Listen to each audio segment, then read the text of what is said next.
This is what this Asia trip is really all about.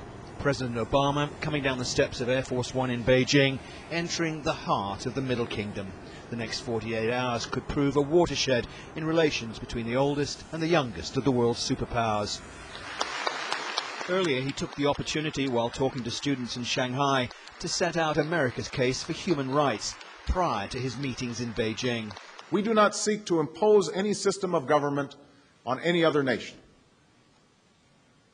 But we also don't believe that the principles that we stand for are unique to our nation. These freedoms of expression and worship, of access to information and political participation, we believe are universal rights. President Obama has arrived in China to discover he's achieved cult status in a country intrigued by the young American president. These are must-have souvenirs of an historic visit that promises to kick-start a relationship between new China and a new president. Back in the days of Chairman Mao, this little red book guided the nation. But now the youth of China are taking their inspiration from somewhere very, very different. Morning flag raising at Ensure Middle School, Central China. This is a generation that takes education seriously.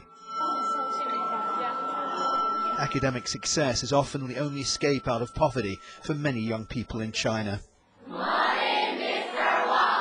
And guess who's part of the classroom syllabus? Do you know who he is? Obama. Yes, Obama, yeah?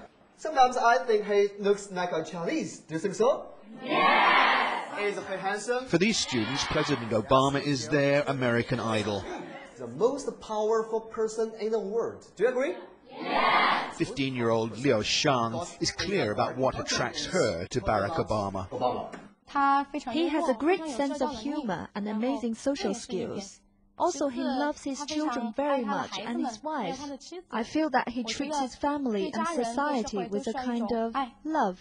Behind him is a White House. This is a class mesmerized by the new president, delivering a message just as relevant to these kids on the other side of the world as it was to the president's audience back in West Virginia.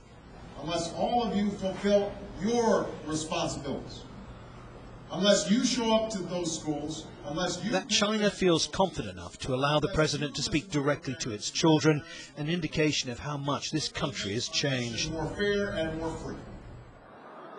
This evening, a formal state banquet hosted by President Hu Jintao. Good to see you. How are you?